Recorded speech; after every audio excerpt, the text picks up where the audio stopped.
Daily Words of God. Although the management of God may seem profound to man, it is not incomprehensible to man.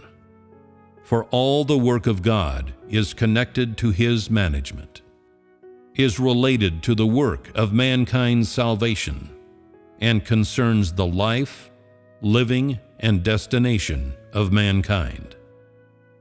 The work that God does among and on man is, it can be said, very practical and meaningful. It can be seen by man, experienced by man, and is far from abstract.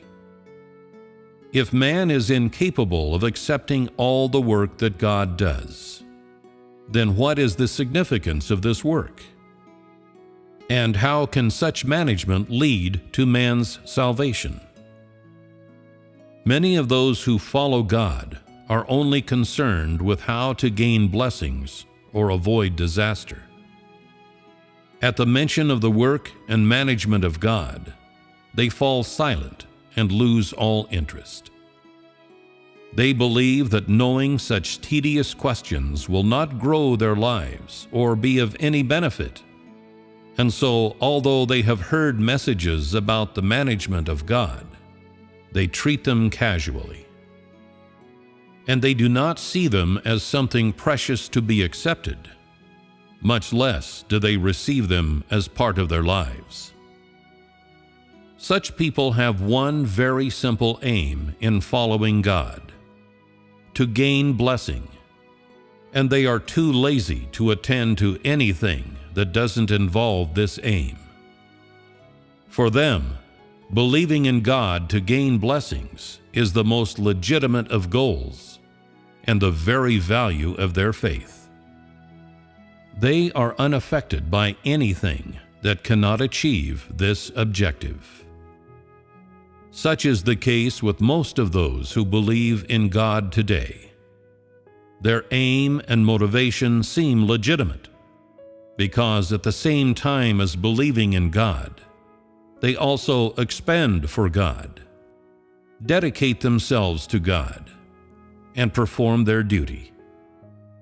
They give up their youth, forsake family and career, and even spend years busying about away from home. For the sake of their ultimate goal, they change their interests, alter their outlook on life, and even change the direction they seek. Yet they cannot change the aim of their belief in God. They run about for the management of their own ideals, no matter how far the road is, and no matter how many hardships and obstacles there are along the way. They stick to their guns and remain fearless of death. What power makes them continue to dedicate themselves in this way? Is it their conscience? Is it their great and noble character? Is it their determination to do battle with the forces of evil to the very end? Is it their faith in which they bear witness to God without seeking recompense? Is it their loyalty for which they are willing to give up everything to achieve the will of God?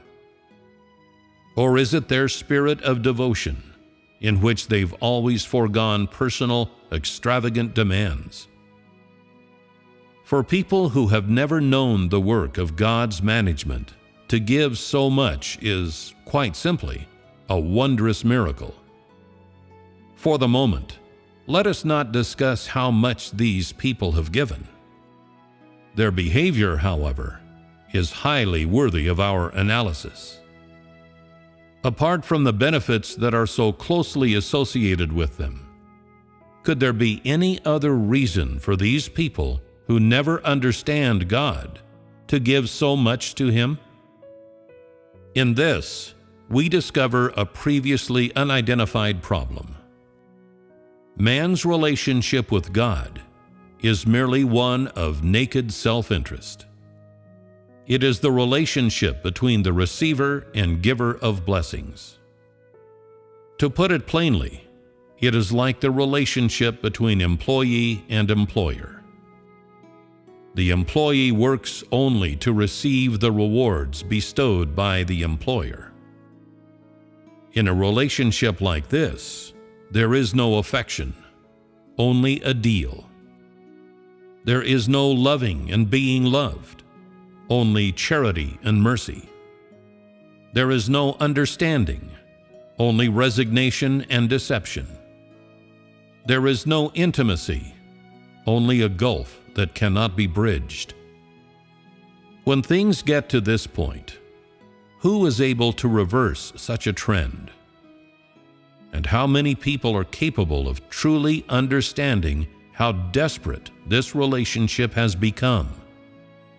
I believe that when people immerse themselves in the joyousness of being blessed, none are able to imagine how embarrassing and unsightly such a relationship with God is. The saddest thing about mankind's belief in God is that man conducts his own management amidst the work of God and is heedless of God's management. Man's biggest failure lies in how, at the same time as seeking to submit to God and worship Him, man is constructing his own ideal destination and calculating how to receive the greatest blessing and the best destination. Even if people understand how pitiable, hateful, and pathetic they are, how many are there who could readily abandon their ideals and hopes? And who is able to halt their own steps and stop thinking only of themselves? God needs those who will cooperate closely with Him and complete His management.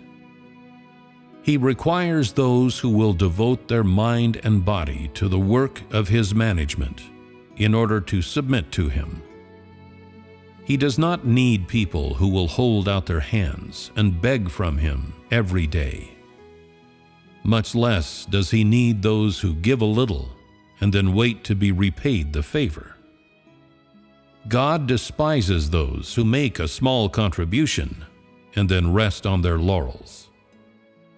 He hates those cold-blooded people who resent the work of His management and only want to talk about going to heaven and gaining blessings.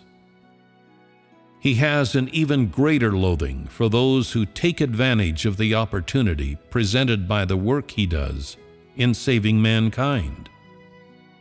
That's because these people have never cared about what God wishes to achieve and acquire through the work of His management.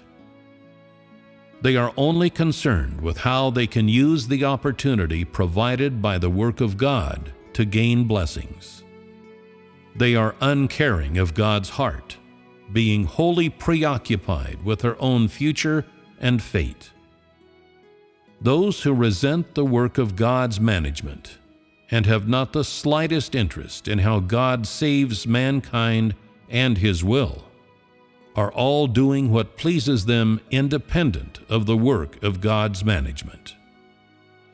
Their behavior is not commemorated by God, is not approved of by God, much less is it looked upon with favor by God.